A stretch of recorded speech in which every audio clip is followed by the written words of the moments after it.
Lo que vamos a ver a continuación es el uso de pinceles a través del menú Window, vamos a llamar a Brushes, y entender los 5 tipos de pinceles que nos presenta Illustrator. Simplemente le decimos menú contextual New Brush o también aquí abajito New Brush. Illustrator nos especifica, ¿cierto?, 5 tipos de pinceles. Pero los que están activos son el primero, que es caligráfico. Por lo tanto vamos a partir con aquel. Para hacer un pincel caligráfico no hay que tener nada previamente seleccionado. Por lo tanto le digo OK. Aparece un montón de información que simplemente le decimos OK y se crea el pincel. Para ver las opciones que tengo, yo te recomiendo, ¿cierto?, aplicar ese pincel en un trazo y al hacer doble clic se aplica el vista previa. Esto me va a permitir, ¿cierto?, modificar la información y ver qué es lo que está pasando con las opciones. Por ejemplo, podríamos cambiar el ángulo a través del cursor o, por ejemplo, ¿cierto?, la redondez de manera con el cursor, ¿verdad?, muy rápidamente, o simplemente con valores aplicando la información en los campos que que me indica.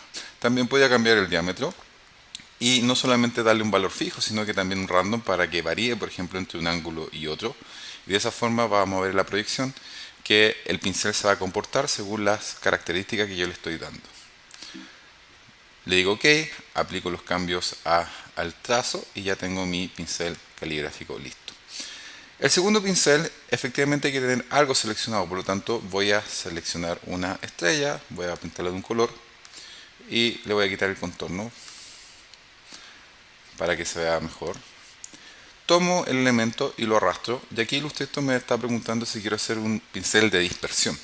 Yo le voy a decir OK, también me da varias alternativas sin vista previa, por lo tanto repito el proceso, le decimos simplemente de acuerdo, seleccionamos la herramienta pincel, lo aplicamos y con doble clic vamos a ver las opciones que tengo porque ahora se activa vista previa. Por ejemplo, yo podría cambiar el tamaño y también aplicar random para que varíe el tamaño entre un 20% y un 100%, por ejemplo, y vas a ver que el objeto va variando. Podríamos dejar el espacio fijo para que se vayan juntando y un atributo que se llama dispersión, scatter, que tiene su nombre este pincel con este atributo, es que yo puedo hacer que las estrellas, ¿cierto?, sean por debajo de la línea de construcción o por arriba de la línea de construcción. Lo entretenido de esto es que si lo dejamos random, yo podría elegir entre arriba y abajo y hacer que estos elementos se vayan dispersando de manera más libre. Por lo tanto, cuando le digo OK, aplico los cambios, tomo mi pincel y empiezo a pintar, ¿cierto?, como mis pinceles de dispersión.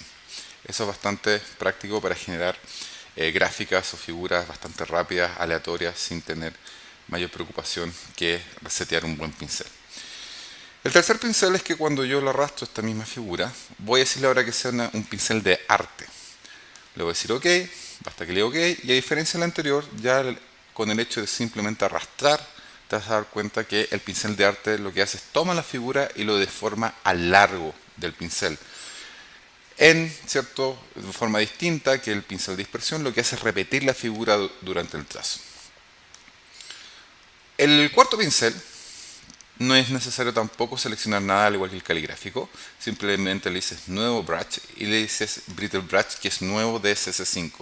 Este pincel es de cerda y lo que permite este pincel al decirle OK es yo definir una forma de pincel que vienen por defecto, que te comento que son los mismos de Photoshop, y una vez que elija uno yo puedo ver el tamaño, automáticamente se predice el preview, la distancia de la cerda, la densidad, la fineza, la opacidad, y podría decirle OK y empezar con mi pincel a pintar con mi pincel. Lo bueno de esto es que queda editable, en el sentido de que si yo hago doble clic sobre el pincel de cerda, yo puedo decir que fuese más translúcido, ¿verdad? Y te vas a dar cuenta que a medida que yo le digo más translúcido, va a empezar a ponerse más translúcido el pincel que tengo seleccionado. Voy a seleccionar de nuevo aquí, doble clic, y ahí vas a ver que está más suavizado. Por lo tanto, se puede editar en cualquier momento que necesites hacer un cambio en tu pincel de cerda.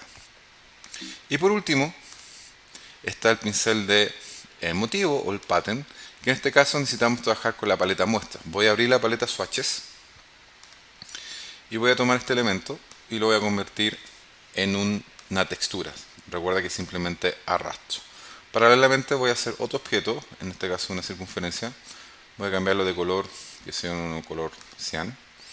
Y también lo voy a arrastrar convirtiéndolo en textura. Una vez que tengo estos dos elementos, ¿cierto? Nosotros podemos hacer un pincel de motivo. Le digo menú contextual, new brush, le digo pattern brush, ¿verdad? Y le digo OK. Y aquí lo que me dice Illustrator es cómo quiero que sea, qué figura quiere que contenga a lo largo del trazo, qué figura quiero que contenga la esquina. En este caso voy a elegir mi estrella. Y así sucesivamente, si ves los iconitos, vas a ver qué figuras quieres que contenga en una esquina interior, cuando comience o cuando termine.